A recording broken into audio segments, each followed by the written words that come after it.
नमस्कार, आप देख रहे हैं NB24 न्यूज। मैं हूं आपके साथ अंशिका। आइए नजर डालते हैं इस खबर की ओर। वक्फ संशोधन विधेयक पर आप सांसद संजय सिंह ने बीजेपी सरकार पर जोरदार हमला किया।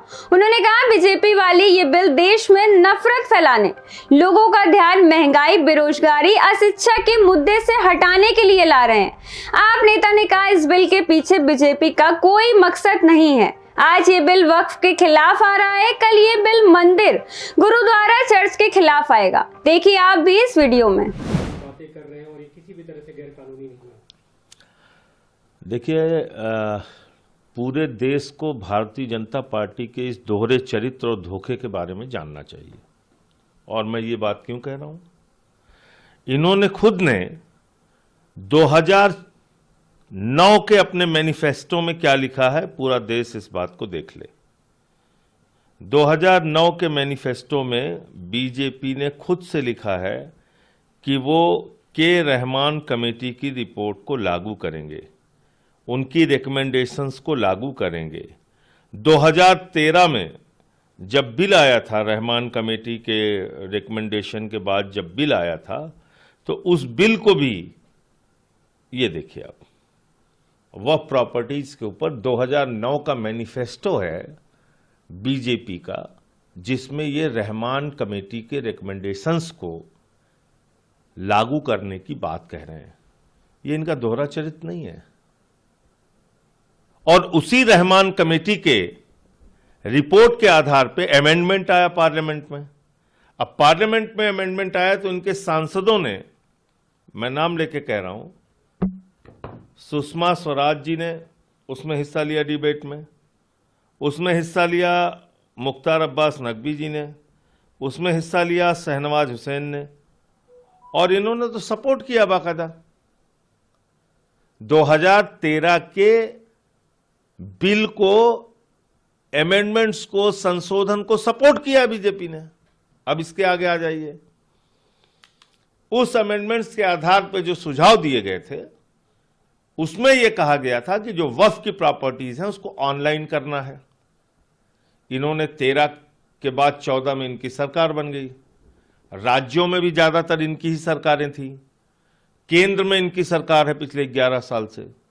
सारे डाटा इकट्ठा करके, सारे रिकॉर्ड इकट्ठा करके इन्होंने ऑनलाइन किया और सुप्रीम कोर्ट में एफिडेविट दिया है, शपथ पत्र दिया है। वो भी आपको पढ़ के सुना दे रहा हूं। पूरे देश को पता चलना चाहिए कि क्या दोहरा चरित्र है बीजेपी का। इन्होंने सुप्रीम कोर्ट में एफिडेविट दिया है कि 99% वक्फ की संपत्तियां ऑनलाइन हो चुकी हैं, रजिस्टर्ड हो चुकी हैं, यानी कि उनके कागजात हमको मिल चुके हैं। ये तो आपने कोर्ट में एफिडेविट दिया है। ये देखिए, इसका पैरा 5 पढ़िए, मैं पढ़ दे रहा हूं क्या लिखा हुआ है इसमें। इसमें लिखा हुआ है that as regards digitisation of Waqf properties the answering respondent, last में इन्होंने जो लिखा है वो मैं खाली पढ़ देता हूं, बहुत लंबा है। Digitisation was achieved at the end of campaign period on 15/10/2019, 3,30,141 98.99% records stood digitized. Mapping of all immovable waqf properties on a war footing label has also been taken up with the state waqf boards, state governments. तो ये तो साफ साफ ये लिख रहे हैं कि 90, और सुप्रीम कोर्ट का एफिडेविट है, गवर्नमेंट ऑफ इंडिया का, मोदी जी का, 2020 में, और ये कह रहे हैं कि इन्होंने अभियान चला के देश भर में जितनी वक्फ की प्रॉपर्टीज थी उसके सारे कागजात वगैरह चेक करके, सर्वे करके, जो भी रिपोर्ट इनके पास आई उसको ये ऑनलाइन कर चुके हैं। तो ये बिल किस लिए ला रहे हो? देश में नफरत फैलाने के लिए।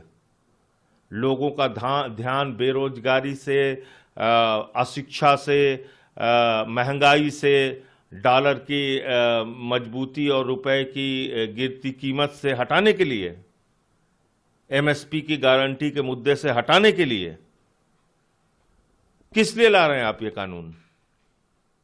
आपने तो खुद 2009 के मैनिफेस्टो में कहा कि आप रहमान कमेटी की रिपोर्ट लागू करेंगे।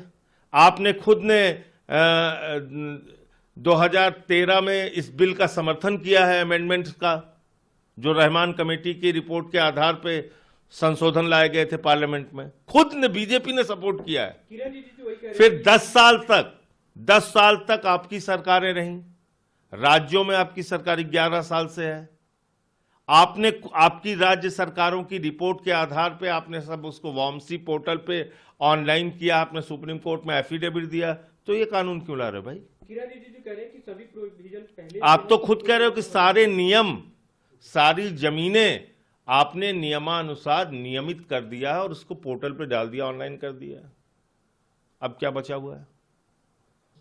केंद्रीय मंत्री किरण रिजिजू वही कह रहे हैं कि सारे प्रोविजन पहले से जो एग्जिस्ट, ये देश में नफरत फैलाने के लिए ये बिल लाया जा रहा है, झगड़ा कराने के लिए। इस बिल के पीछे बीजेपी का कोई मकसद नहीं है इस देश के नौजवान बेरोजगारों को गली गली मोहल्ले मोहल्ले झगड़ा कराने में लगाना, इसलिए ये बिल लेके आ रहे हैं। और एक बात और जान लेना कि आज ये बिल वक्फ के खिलाफ आ रहा है, कल को ये बिल मंदिर के खिलाफ आएगा, कल को ये बिल गुरुद्वारे के खिलाफ आएगा, कल को ये बिल चर्चेज के खिलाफ आएगा, और सारी धार्मिक संपत्तियों को कब्जा करके अपने दोस्तों को देने का काम, अपने पूंजीपति मित्रों को देने का काम नरेंद्र मोदी जी करेंगे। इसलिए इसका सपोर्ट किसी भी धर्म को मानने वाले व्यक्ति को नहीं करना चाहिए। धारा 25 और 26 इस देश के संविधान की हमें अधिकार देती है कि हम अपनी धार्मिक संपत्तियों का प्रबंधन उस अपनी मान्यताओं के अनुरूप कर सकें। आपने चर्च की बात इस खबर में बस इतना ही। ऐसी और खबरों के लिए देखते रहें NB24 न्यूज।